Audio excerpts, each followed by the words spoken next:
Hi, this is Jim Eubanks, and I'm with Physiatry Now. I will be discussing rheumatoid arthritis, part of our Physiatry review series.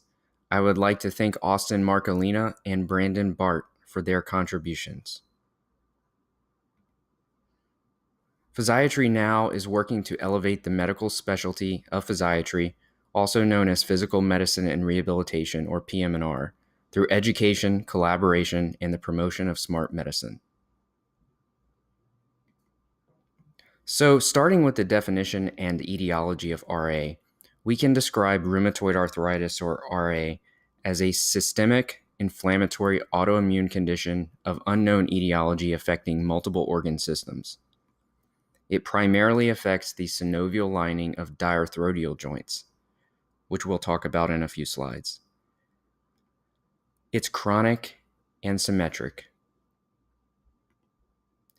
As mentioned, there's an unknown etiology, but there are a number of theories, which include environmental factors, genetic predisposition, and immunogenetic causes. And you can see one model in the picture here. So considering the epidemiology of RA, we can see that there's a 2-to-1 female to male ratio, prevalence of 1% of the population, which is quite sizable. Age is 20 to 60 with a peak between the 4th and 5th decade of life is when we can expect to start seeing this. And there is a genetic component. So major histocompatibility complex, or MHC, on chromosome 6 is a known player here, as well as class 2 MHC HLA-DR4. Looking at the diarthrodial joint anatomy and physiology, this is the most common and most movable joint in the body. Type 2 hyaline cartilage and synovial fluid allow for decreased friction. Intrinsic and extrinsic ligaments limit excessive and abnormal movements, which are important because of the mobility of diarthrodial joints. Considering the pathophysiology of RA, there are two main factors: joint destruction and pannus formation. Joint destruction begins with injury to the synovial microvasculature. There's congestion, edema, and fibrin exudates that occur. T lymphocytes infiltrate the synovium, and there's increased congestion and infiltration, leading to hypertrophy of the synovium and cartilage formation. This results in a pannus formation. So pannus is a membrane of granulation tissue that covers the articular cartilage at joint margins. Fibroblast-like cells invade and destroy the periarticular bone and cartilage at those joint margins, and joint ankylosis may occur in later stages. Here's another illustration. Considering the clinical presentation, of course, we want to look at the history and physical exam. There is an insidious onset of painful or limited mobility, morning stiffness, which importantly, a review in Biomed Central Musculoskeletal Disorders in 2014 found that 90% of those with active RA experience morning stiffness, but 80% of those whose RA was in remission also experience morning stiffness. So importantly, morning stiffness in RA often extends beyond just those early morning hours, affecting quality of life, psychological well-being, and activity. The physical exam we typically find in symmetrical small joints in the hands and feet, as illustrated on the most common sites in this diagram. The affected joints have swelling, tenderness, warmth, and decreased range of motion. There's muscle atrophy, especially of the interosseous muscles, secondary to disuse. And common joints affected include the following: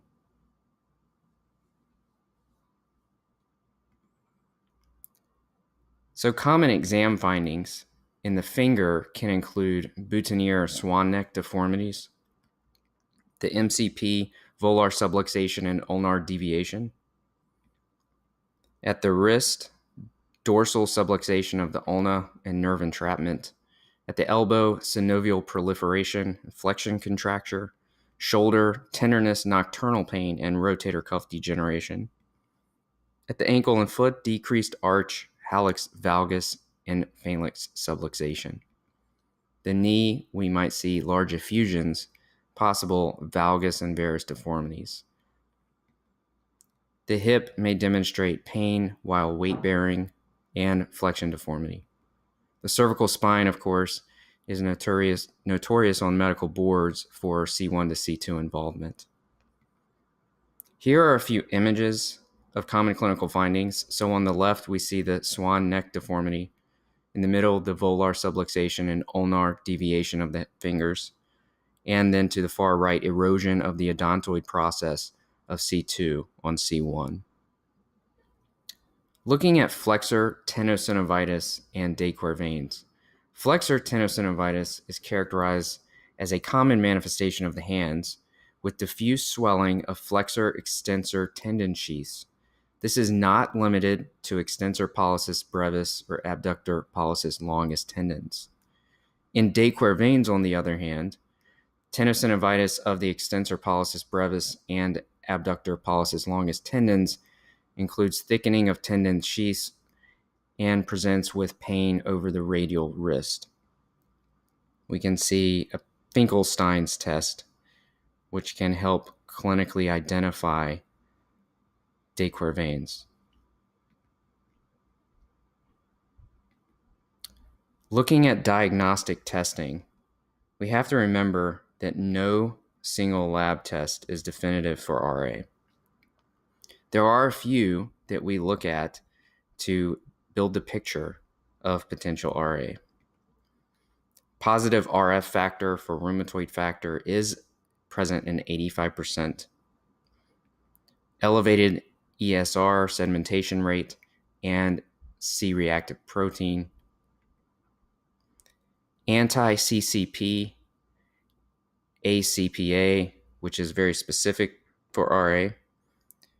This is an antibody testing that's particularly useful in the diagnosis because of its high specificity and it's present early in the disease process. CBC, thrombocytosis, hypochromic microcytic anemia, and eosinophilia. Synovial fluid analysis might show low viscosity and WBCs in the 1 to 75,000 range with greater than 70% BMNs. Hypergammaglobulinemia, hypocomplementemia. And we can note that these top three are part of the ACR, American College of Rheumatology, diagnostic criteria.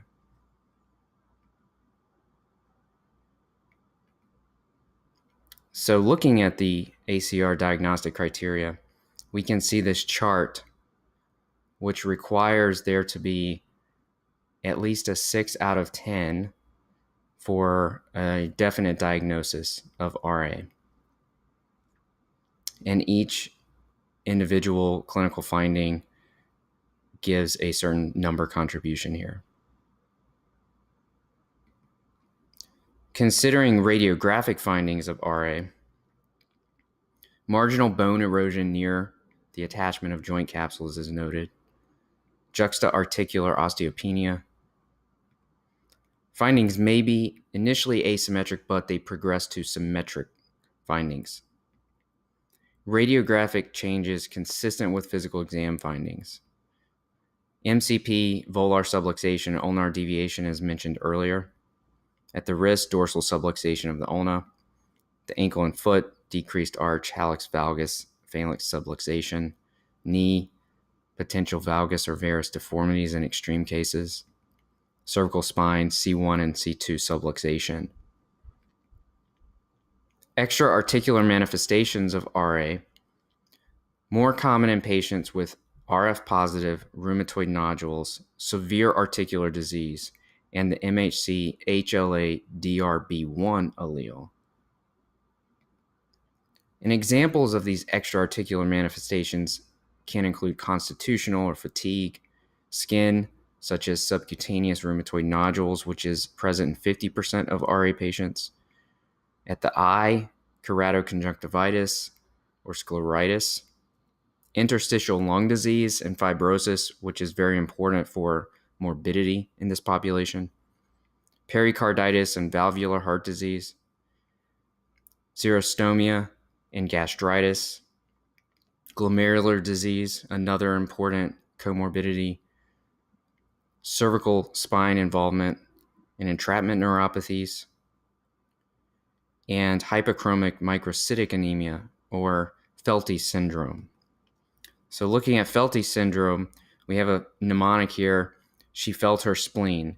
So the classic triad of RA, splenomegaly, enlargement of the spleen, and leukopenia. This is seen in seropositive RA, usually with nodules. Occurs in the 5th or 7th decades, with RA greater than 10 years present. Women are 2/3 of these cases, importantly, and it may be associated with leg ulcers. And here's one more.